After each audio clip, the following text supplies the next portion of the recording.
अस्सलाम वालेकुम स्टूडेंट्स। हम work done by gravitational force पढ़ रहे थे और ये पढ़ लिया था कि ए से अगर हम बी तक जाएं इस रास्ते से, ये पाथ नंबर 1 था, ए डी बी, इसका वर्क हमने निकाला था -mgh। दूसरा रास्ता ये था, ये पाथ नंबर 1 था, ये पाथ नंबर 2 था। दूसरा रास्ता ये था कि ए से सी तक जाएं और सी से किधर आ जाएं, बी तक। ये पाथ नंबर 2 था और हमने देखा था कि ए से डी फिर बी तक जाएं, WADB भी -mgh था। दूसरे रास्ते के ज़रिए ए से बी तक जाएं, यानी पहले ए से सी तक जाएं फिर सी से किधर चले जाएं, बी तक। तो ये वाला वर्क WACB ये भी -mgh था, ये हमने प्रूव कर लिया था। अब हम एक तीसरे रास्ते के ज़रिए ए से बी तक जाएंगे। पहले हम इन दो रास्तों के ज़रिए ए से बी तक जा चुके हैं और ये साबित भी कर चुके हैं कि दोनों रास्तों का वर्क सेम निकलता है। अब एक तीसरे रास्ते के ज़रिए ए से बी तक जाएंगे, वो इस तरह कर्व बना लें, सीधा भी ले सकते हैं, लेकिन ये कर्व बनाकर भी हम चेक कर सकते हैं कि सिर्फ सीधे रास्तों का वर्क बराबर नहीं होता। कर्व पाथ के ज़रिए भी अगर हम ए से बी तक चले जाएं तो इसका वर्क भी उतना ही निकलेगा, ये हम यहाँ से प्रूव करेंगे। तो इस कर्व्ड पाथ पर हमने ए से बी तक जाना है, तो कर्व पाथ का वर्क हम फाइंड आउट करेंगे। तो वर्क के लिए ये फार्मूला लगेगा जो पीछे हम लगाते रहे हैं, W होता है FD cos theta. Theta is the angle between F and D, और F की जो डायरेक्शन है वो डाउनवर्ड थी, फोर्स ऑफ ग्रेविटी। तो ये देखें, अगर कर्व्ड पाथ हो यूं करके, जैसे ये कर्व्ड पाथ है, इधर देखें, ये इस तरह कोई टेढ़ा रास्ता हो, फोर्स ऑफ ग्रेविटी तो नीचे लग रही है, यहाँ डिस्प्लेसमेंट इधर होगा, ये एंगल कुछ और होगा, यहाँ डिस्प्लेसमेंट और फोर्स का एंगल कुछ और होगा, यहाँ डिस्प्लेसमेंट और फोर्स का एंगल कुछ और होगा। तो एंगल बदलता जाएगा क्योंकि रास्ता की डायरेक्शन चेंज हो रही है। इसलिए डायरेक्ट हम एंगल को एक लिख के वर्क नहीं निकाल सकते जैसे हम पीछे निकालते रहे हैं। तो इसलिए इस टेढ़े रास्ते का वर्क निकालने के लिए हम इसको छोटे छोटे स्टेप्स में कन्वर्ट करेंगे। इसको इस तरह हॉरिजॉन्टल और वर्टिकल स्टेप्स में कन्वर्ट किया जाएगा। हॉरिजॉन्टल और वर्टिकल स्टेप्स में कन्वर्ट करेंगे तो इसका वर्क हम हॉरिजॉन्टल और वर्टिकल स्टेप्स के ज़रिए निकालेंगे। यानी अगर इधर से इधर जाने का वर्क निकालना है तो पहले हम इस हॉरिजॉन्टल स्टेप का वर्क निकालेंगे, फिर इस वर्टिकल स्टेप का वर्क निकालेंगे, तो यहाँ से यहाँ तक का वर्क निकल आएगा। इस तरह जब यहाँ से यहाँ तक का वर्क निकालना है तो पहले इस हॉरिजॉन्टल स्टेप का वर्क निकालेंगे, फिर इस वर्टिकल स्टेप का वर्क निकालेंगे, तो यहाँ से यहाँ तक का वर्क आ जाएगा। इस तरह इधर से इधर तक का वर्क निकालने के लिए पहले इधर जाएंगे फिर इधर जाएंगे। तो इस तरह हॉरिजॉन्टल और वर्टिकल स्टेप्स के वर्क निकालेंगे, फिर उन सबको आपस में ऐड करके टोटल वर्क निकल आएगा, तो जो ए से बी तक जाने में करना पड़ता है। तो स्टूडेंट्स याद रखिएगा कि तमाम हॉरिजॉन्टल स्टेप्स का वर्क ज़ीरो है। उसकी क्या वजह है कि तमाम हॉरिजॉन्टल स्टेप्स में डिस्प्लेसमेंट तो यूँ करके ये देखें हॉरिजॉन्टल होगा, और तमाम हॉरिजॉन्टल स्टेप्स में डिस्प्लेसमेंट इस तरह होगा हॉरिजॉन्टल, और फोर्स ऑफ ग्रेविटी नीचे लग रही है वर्टिकली। तो इनके दरमियान में एंगल कितने का है, 90 का। F और D का एंगल 90 का हो तो जब वर्क निकलता है हम फार्मूला लगाते हैं, W FD cos थीटा कितने का है, F और D का 90 का। हॉरिजॉन्टल स्टेप्स के लिए F और D का एंगल 90 का होगा, cos 90 ज़ीरो होता है, उससे ये पूरा फैक्टर ही क्या हो जाएगा, ज़ीरो हो जाएगा। इसलिए तमाम हॉरिजॉन्टल स्टेप्स का वर्क ज़ीरो निकलेगा।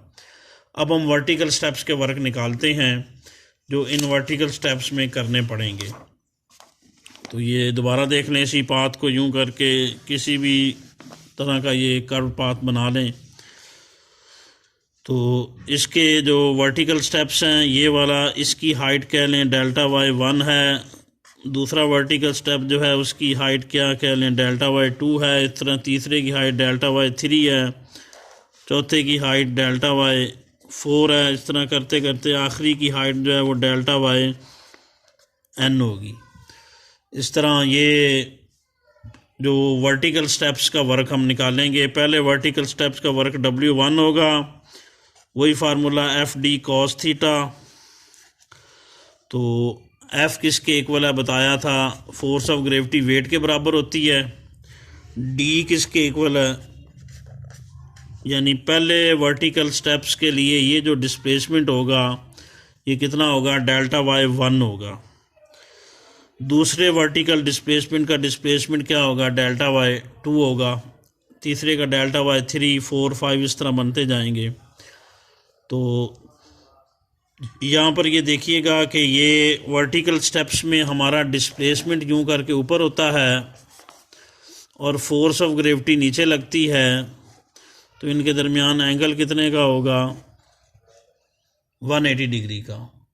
तमाम वर्टिकल स्टेप्स के लिए एफ़ और डी के दरमियान वाला एंगल कितना होगा, 180 डिग्री का, क्योंकि तमाम वर्टिकल स्टेप्स के लिए डिस्प्लेसमेंट ऊपर होगा, फोर्स ऑफ ग्रेविटी नीचे लगेगी, तो इनके दरमियान में एंगल 180 डिग्री का बनेगा। तो cos 180 डिग्री हम यहाँ पे पुट कर देंगे। cos 180 की वैल्यू -1 होगी, ये बनेगा -mg डेल्टा वाई 1। ये पहले वर्टिकल स्टेप्स का वर्क निकलेगा। दूसरे का स्टेप इसी तरह डायरेक्ट ही निकाल लें, वो होगा -mg डेल्टा वाई 2, क्योंकि एंगल उसके लिए भी डिस्प्लेसमेंट ऊपर होगा जैसे ये वाला है, डिस्प्लेसमेंट ऊपर होगा। दूसरे वर्टिकल स्टेप्स के लिए भी डिस्प्लेसमेंट ऊपर होगा, फोर्स ऑफ ग्रेविटी नीचे लगेगी, इनके दरमियान में एंगल 180 डिग्री का होगा। cos 180 -1 इसलिए माइनस आ जाएगी। तीसरे वर्टिकल स्टेप का वर्क W3 होगा, ये होगा -mg डेल्टा वाई 3, और इस तरह चलते चलते आखिरी का वर्क होगा Wn, ये होगा -mg डेल्टा वाई n। तो टोटल वर्टिकल स्टेप्स का वर्क इन सब को ऐड करके बनेगा W1 plus W2 plus W3 से लेकर क्या आ जाएगा, Wn तक।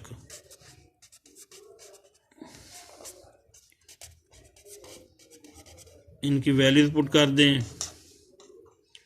W1 की ये वैल्यू है -mg डेल्टा वाई 1। W2 की वैल्यू कितनी थी, ये वाली, ये इधर देख लें, इनकी वैल्यूज हम पुट करेंगे।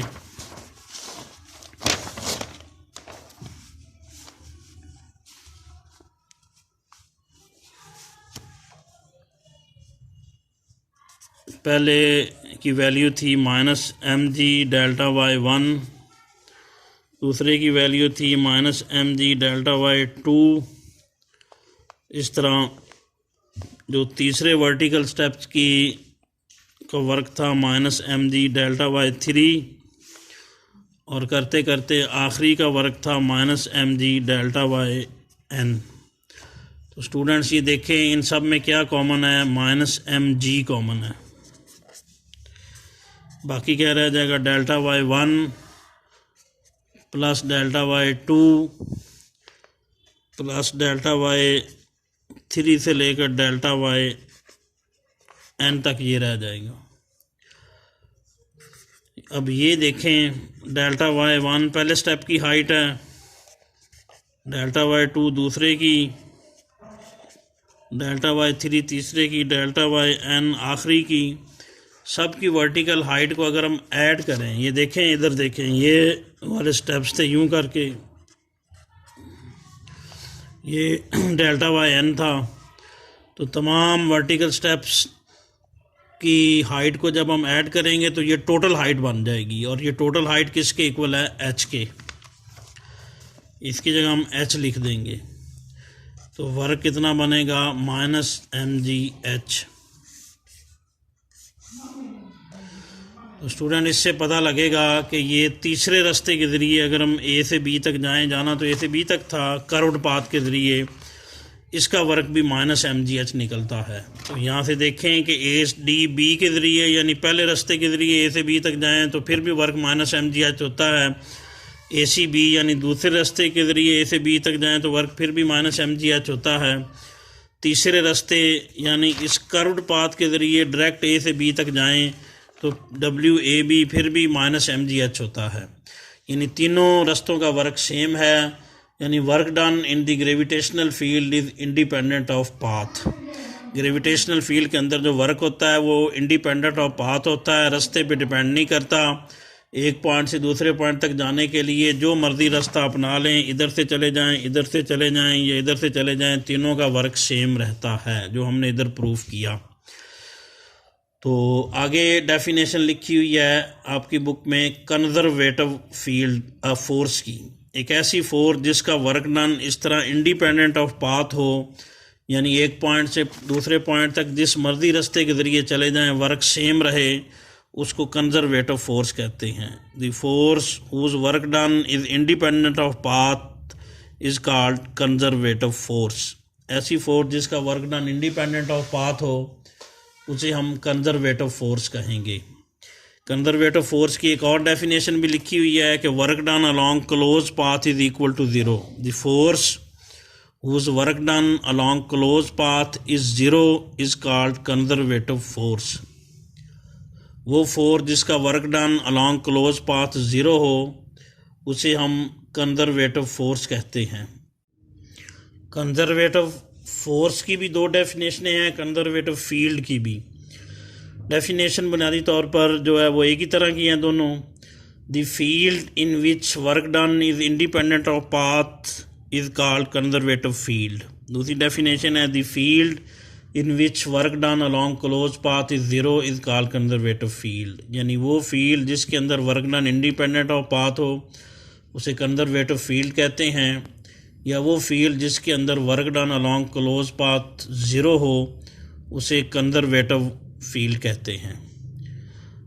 इसी तरह डेफिनेशन कंजर्वेटिव फोर्स की भी बन सकती हैं। वो फोर्स जिसका work done along close path zero हो उसे कंजर्वेटिव फोर्स कहते हैं, या वो फोर्स जिसका work done independent of path हो उसे कंजर्वेटिव फोर्स कहते हैं। यानी फील्ड की जगह फोर्स लिख दें तो वो कंजर्वेटिव फोर्स की डेफिनेशनें बन जाएंगी, जो दो डेफिनेशनें दी गई हैं बुक पे।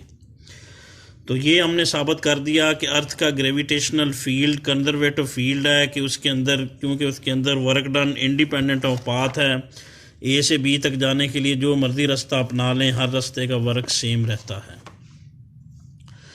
तो इसी तरह जो अर्थ की ग्रेविटेशनल फोर्स भी कंजर्वेटिव फोर्स है, क्योंकि ये हमने इधर ग्रेविटेशनल फोर्स mg ही यूज़ की है। उसका work done independent of path निकला, यानी ए से बी तक जाने के लिए जो मर्जी रास्ता अपना लें हर रास्ते का वर्क सेम था। अब हम ये भी प्रूव कर सकते हैं कि अर्थ की ग्रेविटेशनल फील्ड और अर्थ की ग्रेविटेशनल फोर्स के लिए जो work done along close path वो भी ज़ीरो होता है। तो ये देखें, work done along close path अगर हम निकालें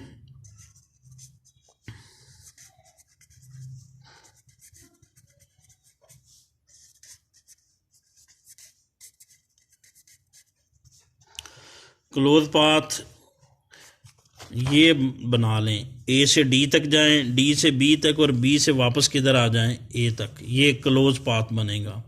क्लोज पाथ का मतलब जहाँ से चलें वापस वहीं आ जाएं। ये ए से डी तक गए, डी से किधर गए, बी तक, और बी से वापस किधर आ गए, ए तक, तो वो एक क्लोज पाथ बन जाएगा। इसको एक हम कहेंगे जो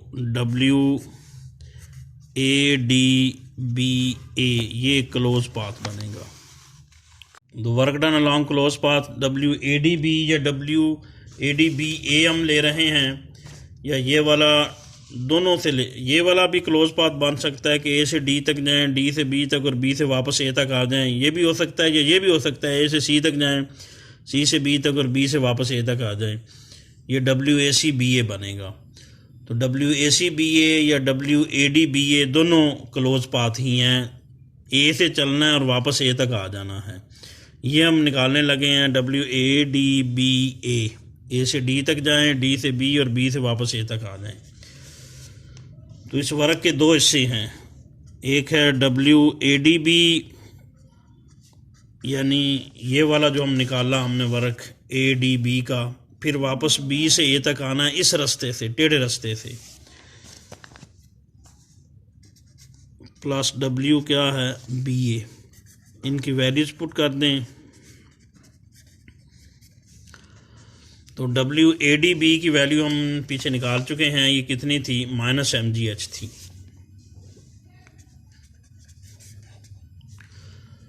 और ये भी WAB की वैल्यू हमने निकाली थी, ये टेढ़े रास्ते वाली, वो कितनी थी, -mgh थी। यहीं से अगर हम डायरेक्शन बदल दें, ए बी की बजाय बी ए कर दें, तो वेक्टर में जब डायरेक्शन बदलती है तो माइनस भी किस में हो जाती है, प्लस में। वो माइनस की बजाय क्या बन जाएगा, प्लस में। डब्ल्यू ए बी ये टेढ़े रास्ते का वर्क हम निकाल चुके हैं, माइनस एम जी एच था। इसको जब डब्ल्यू बी ए करेंगे, डायरेक्शन बदलेंगे तो माइनस भी बदल जाएगी, वो प्लस हो जाएगी, वो प्लस एम जी एच हो जाएगा। तो डब्ल्यू बी ए प्लस एम जी एच होगा। ये जो हम पीछे निकाल चुके हैं वहीं से पता लगा, तो ये कट जाएगा। ये डब्ल्यू बी ए की वैल्यू पुट की, ये डब्ल्यू ए डी बी की जो हम पीछे निकाल चुके थे, तो work done along close path 0 निकला। इससे साबित हुआ कि अर्थ की ग्रेविटेशनल फील्ड का वर्क डन, अर्थ की ग्रेविटेशनल फील्ड के अंदर work done along close path 0 होता है। यानी दूसरी डेफिनेशन भी साबित हो गई।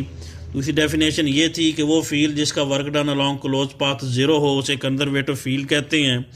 तो ग्रेविटेशनल फील्ड के अंदर work done along close path 0 है, इसलिए ग्रेविटेशनल फील्ड कंजर्वेटिव फील्ड है। और इस तरह अर्थ की ग्रेविटेशनल फोर्स भी कंजर्वेटिव फोर्स है, क्योंकि उसका work done along close path 0 निकला है, इसलिए अर्थ की ग्रेविटेशनल फोर्स कंजर्वेटिव फोर्स है और अर्थ की ग्रेविटेशनल फील्ड कंजर्वेटिव फील्ड है। डेफिनेशन दोनों की जगह सेम है। अगर डेफिनेशन में फील्ड लिख दें जो 2 दी गई हैं बुक पे, तो वो कंजर्वेटिव फील्ड की डेफिनेशन बन जाएगी। फोर्स लिख दें तो वो कंजर्वेटिव फोर्स की डेफिनेशन बन जाएगी। तो स्टूडेंट याद रखिएगा, आपकी बुक में ये आगे भी लिखा हुआ है कि इस सारे जो हमने टॉपिक यहाँ पर किया, प्रूफ किया, इसके अंदर हमने फ्रिक्शन को इग्नोर किया है। फ्रिक्शनल फोर्स जो है वो कंजर्वेटिव फोर्स नहीं होती, क्योंकि फ्रिक्शनल फोर्स का वर्क डन जो है वो इंडिपेंडेंट ऑफ पाथ नहीं निकलता। क्योंकि अगर हम फ्रिक्शन कंसिडर करें तो ये देखें, इधर से इधर जाने में फ्रिक्शन ज़्यादा होगी, अगर सीधा इधर जाएं तो फ्रिक्शन क्या होगी, कम होगी। तो दोनों रास्तों का वर्क एक जैसा नहीं रहेगा, इसलिए फ्रिक्शनल फोर्स जो है वो कंजर्वेटिव फोर्स नहीं होती। क्योंकि ये इधर से जाएं अगर हम तो ज़्यादा फासला होता है, और इधर सीधा चले जाएं तो कम फासला तय करना पड़ता है। ये बिल्कुल वैसे है जैसे ये इधर से जाएं तो गाड़ी के टायर फ्रिक्शन की वजह से ज़्यादा घिसेंगे, अगर सीधा चले जाएं तो टायर कम घिसेंगे, फ्रिक्शन कम होगी, क्योंकि इधर से फासला थोड़ा है, इधर से फासला ज़्यादा है। तो ये दोनों वर्क फिर बराबर नहीं निकलेंगे, इधर ज़्यादा वर्क होगा और इधर क्या होगा, कम होगा अगर फ्रिक्शन मौजूद हो तो। इसलिए फ्रिक्शन का फोर्स, फ्रिक्शन के लिए ये इस रास्ते का वर्क, इस रास्ते के ज़रिए ए से बी तक जाने का वर्क और इस रास्ते के ज़रिए ए से बी तक जाने का वर्क बराबर नहीं निकलते, इसलिए फ्रिक्शन के लिए work done independent of path नहीं होता, इसलिए फ्रिक्शन फोर्स कंजर्वेटिव फोर्स नहीं होती।